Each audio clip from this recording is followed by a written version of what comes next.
Hello and welcome to GJ Sports coverage of Celtic for the 2020-2021 season. It's been announced this morning that Shane Duffy has completed his move to Celtic. 28 years old, centre-back, Ireland international. It's a 12-month loan deal from Brighton at the moment. We don't necessarily know what else was included in the loan deal yet because neither club has released that information yet. But from talk online and the rumours going about, it's thought that Celtic have paid $2 million to loan him for the season. And some people are saying that there's a possibility that there might be a $4.5 million option for Celtic at the end of it. So basically, what I thought I would do in this episode is I would have a look at Shane Duffy, how he got here to this point in his career where he's just signed for Celtic, who I believe was his boyhood club. I know obviously there are a lot of Celtic fans in Derry, so I would say he probably does have some form of affinity to the club. But anyway, yeah, so just have a look at how he got here and then sort of my thoughts on where he fits in at Celtic. So he was first spotted by David Moyes playing for Northern Ireland schoolboys against England, and he ended up signing for Everton in 2008. He had 6 years at Everton, but he didn't really break into the first team and only ever actually made 10 appearances for the club, I think about half of which came in the Premier League. Over the years at Everton, he had loans at Burnley, Scunthorpe, Yeovil, and eventually left Everton in 2014 where he moved on to Blackburn Rovers.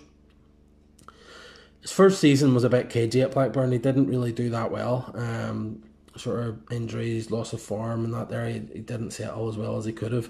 But his second season, 2015-16 season, he done very well for Blackburn Rovers, and that got him a place on the plane to the European Championships in France with Ireland.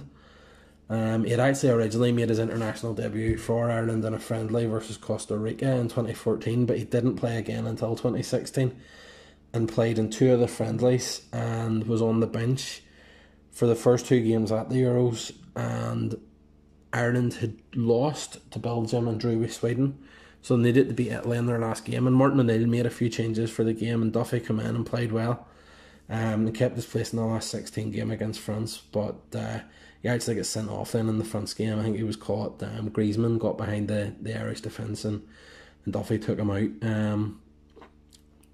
Obviously, as I mentioned, he is an Irish international, but he did actually play as well at one stage for Northern Ireland.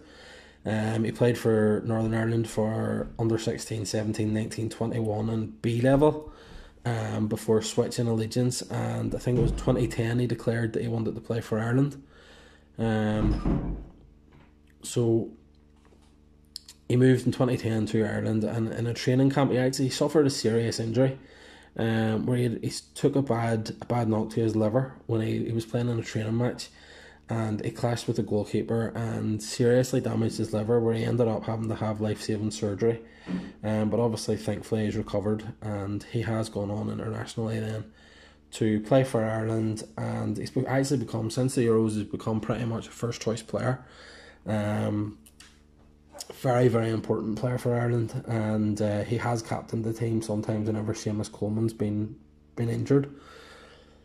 So, as it says, he done well in the Italy game at the Euros, and he was playing well against France. Obviously, gets sent off. Griezmann was 1-on-1 with the keeper, and he took him out and got sent off. So after the Euros, he moved to Brighton, and he helped them get promoted to the Premier League in his first season. This first 2 seasons in the Premier League, he was pretty much first choice. I think he played like 35 and 37 games or something. So, you know, he was playing regularly in the Premier League with Brighton. This past season, he's kind of lost his place a bit. Where like he's kind of started at one, come on as a sub one, missed a game here and there. So he's kind of lost his way at Brighton. But over his years at the club, he played 130 games for Brighton, with 91 of them coming in the Premier League. So he has, you know, he's got a lot of Premier League experience. 28 years old, he should be sort of coming to the peak of his career. So with regards to Celtic, I actually think it's a very, very good signing for Celtic. I think it's something that they miss a wee bit in their defence. They've got Christopher Julian and Ayer here. They're both tall lads, but sometimes they can be a wee bit weak. We've seen that a few times. We've seen 2 or 3 times over the last year. that certain strikers, physical strikers, seem to cause them a few problems. So that's somewhere where Duffy will excel, and I think it's quite a smart move by Neil Lennon, and obviously quite a coup for the club as well, because there was Premier League interest, and obviously Celtic are bigger than a lot of these teams that were interested for him, but the clubs have got access to far more money than Celtic do, so they could have offered a lot more money. He could probably earn more money than what he'll be earning at Celtic, but the player himself, says that he's very keen to come to Celtic. He's keen to play for a club that he supported. So he seems like a good fit. Obviously, sometimes people tend to get carried away about playing for a club you support, and think like, oh, you need Celtic men in the team to do well or whatever. But I think outside the fact that he is a Celtic fan and he's grew up a Celtic fan, he's actually a good player, and he's somebody who really fits the mould of what Celtic are missing at the minute. Centre back, obviously, as I say, we've got Julian and Ayer. Duffy now comes in, and you've got Near Bitton to provide cover either there or in midfield. So you're probably looking at those four. Obviously, there's been some talk that Ayer might not be happy at the club and might want to leave, but at least then if he does decide to leave, we've got Duffy there, and you probably need to bring in another replacement just to have bodies in case of injuries and stuff. But overall, I think Duffy's a great signing for Celtic. As I say, like in the games for Ireland, he's such a presence. So many times where like he's a centre back, but you're watching some of the Ireland games and you're thinking that he's probably going to be the most likely player to score. Which is probably, it's not necessarily a great thing, or doesn't say much about Mike McCarthy's tenure at Ireland there, but it genuinely felt like that sometimes, and I think he did score. He has scored 3 goals for Ireland against Georgia, and I think he's got 2 against Denmark. So I do think he's an addition. He'll certainly make things harder for strikers than what they seem to have been getting in recent weeks, and at the other end, he'll provide a threat up there.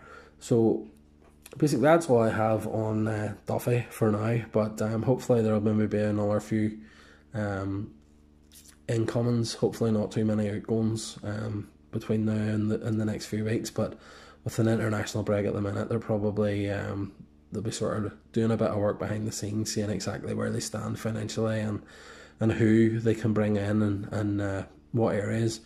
Probably a left back, because we don't really have cover at all for Taylor, so there'll probably be something coming there soon. But that's all we have for now, so thanks for listening, and don't forget to hit subscribe and like the video. Thank you.